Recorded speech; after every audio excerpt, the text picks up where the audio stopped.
decided you that this was the right time to put in? Well, first, he's our best playmaker. And against Syracuse, I think you have to have a guy that can work inside the zone and do the things that David's capable of. I also think that he's come a long way. On both ends of the floor. I think it's easy to see the dynamic plays that he makes and the things that happen above the rim and things that he can do that other players can't. But he has a learning curve that. And things that you can't see that he had to get better at. And again, I think, more is made sometimes of who starts and than who finishes or plays the majority of the minutes. And, again, David was coming off 4 months where he had to catch up. So. You ever been on the receiving end of just like back-to-back crushing losses like UNC has? And how do you respond in a situation like that? I mean, every loss is crushing. Maybe the circumstances like down the stretch where, you feel like, hey, if we just catch an inbounds pass or we get a defensive rebound, you win the game. But I think, you can't be in this profession and coaching and not suffer some heartbreakers. So, you just got to try to learn from it. When you're in that situation, you got to try to survive it. We had a 6-game losing streak when I was at Xavier. We lost, arguably our best player at the time, who's an NBA player now, and we couldn't win. And our guys were playing well at times and doing what we asked of them, but we just couldn't get over the hump. And then we finally did, and it was a watershed moment for us. And then we ended up going to an Elite Eight game. We're one game away from a Final Four. So you just have to keep pressing forward. What's going on with Aiden's shoulder, and when do you think he'll be back 100%? He has an impingement. I'm told it's like having a deep thigh bruise in your shoulder. So, it really comes down to nothing structurally is wrong. Pain tolerance. When the swelling goes down, he'll have more mobility. So, it could be a week, could be 2 weeks. I really don't know. How dangerous? I mean, it sounds strange to talk about a team. Carolina's record as being dangerous. They've been knocking on the door against really good teams. You'd probably prefer to see them break through one of those games, but how dangerous are they? I mean, they're Carolina. I think I know our guys will be up for it. I mean, they've got a program everybody in the country can identify with. They know what Carolina basketball stands for. They're going to run the ball down your throat or attempt to. They're going to post it every chance they get, and they're going to offensive rebound like madmen. And, they've got a unique player in Cole Anthony, who's, one of the best athletes at his position in the entire country. He's explosive.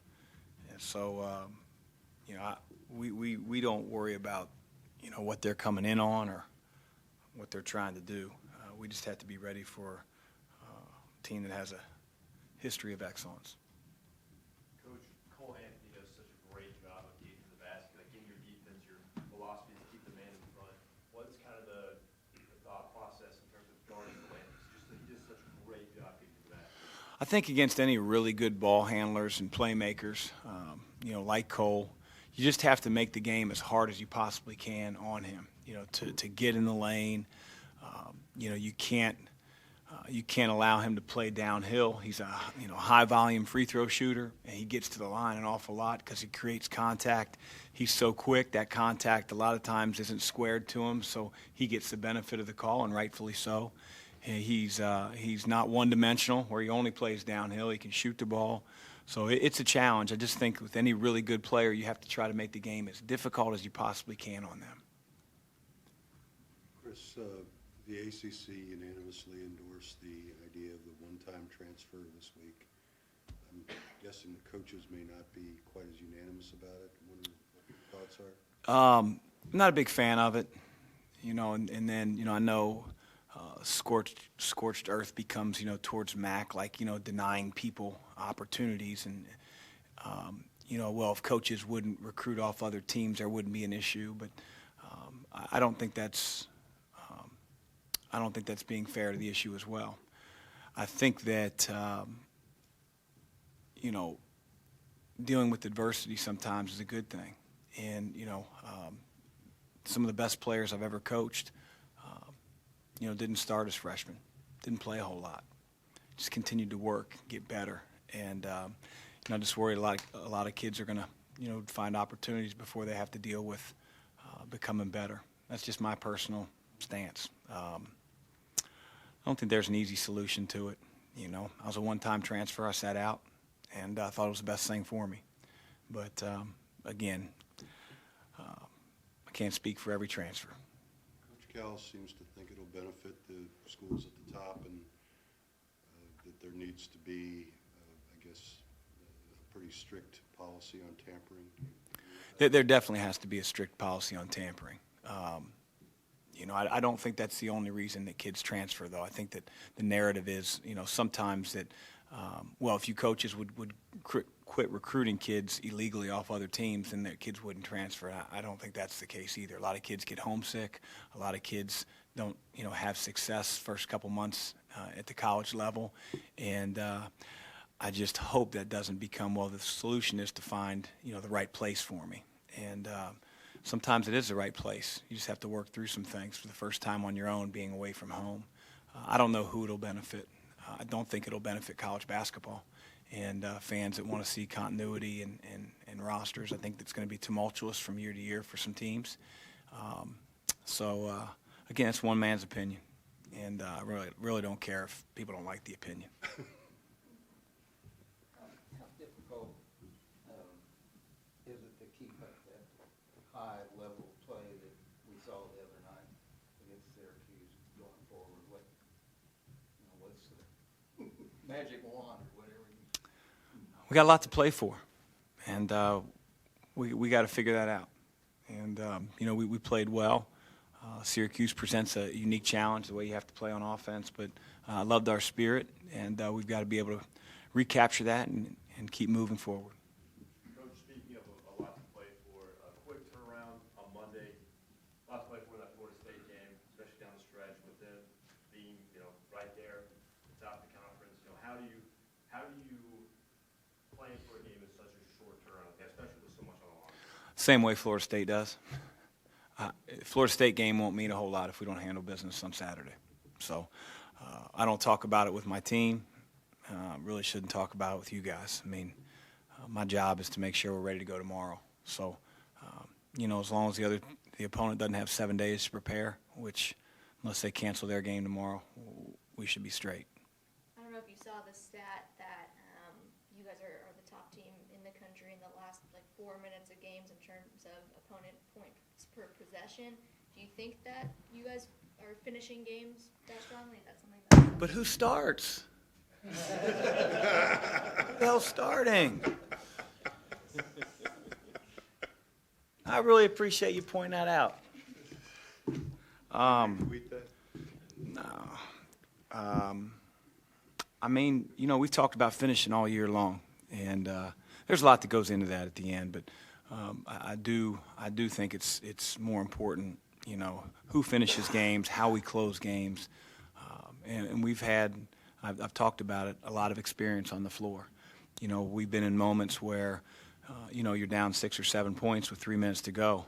That's not a very comforting feeling, but, a belief that we have in one another and those guys have generated through hard work over the summer, relationships for a long time, and confidence in those moments, I think has helped us, in late game situations. Do you feel like you're at a point where almost every guy in your rotation you would feel comfortable with them out there? Yeah, I definitely, everybody that's playing is playing for a reason. Some games it's matchups.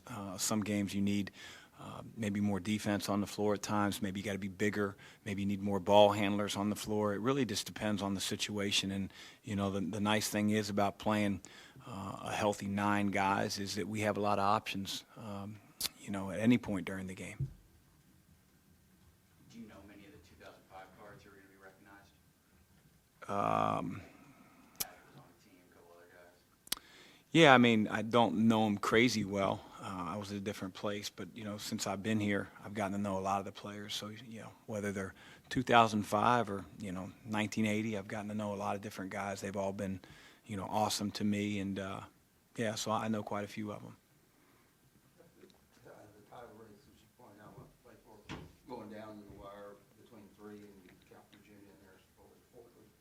Anything about the league this year that has kind of surprised you based on what you thought going in, or things that? Well, one of the things I think is surprising is the lack of respect that our league gets, simply because of what happened maybe in the non-conference with a few teams. You know, teams have gotten better as the season's gone on. You look at the all-conference teams from a year ago.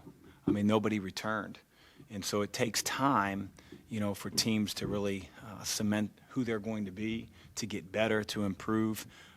You know, even some of the teams at the bottom of the standings have had some amazing wins against some of the better, quote-unquote, better conferences this year. We know it's a dogfight in this league, you know, whether it's viewed differently from the outside world. But we understand what this league's about. Anything else for Coach? Yeah, you mentioned before you believed in David for a while, and he mentioned today that he kind of pulled from that a little bit at times this year when he might have doubted himself and was struggling. Do you recall maybe some of those conversations you had with him about just believing in himself and that belief you had in him early on? I just think, you know, that belief that I have in him has not been a one conversation or two conversation type things. I mean, I think that, you know, players can maybe see through that. You can obviously reinforce it in a conversation, but just the way that we have gone about building a relationship, really ever since his, you know, freshman year through the recruitment. And, you know, I think that's where it starts. I mean, he knows, you know, what I think of him. And, you know, it's why we've never let the foot off the gas when it came to his recruitment.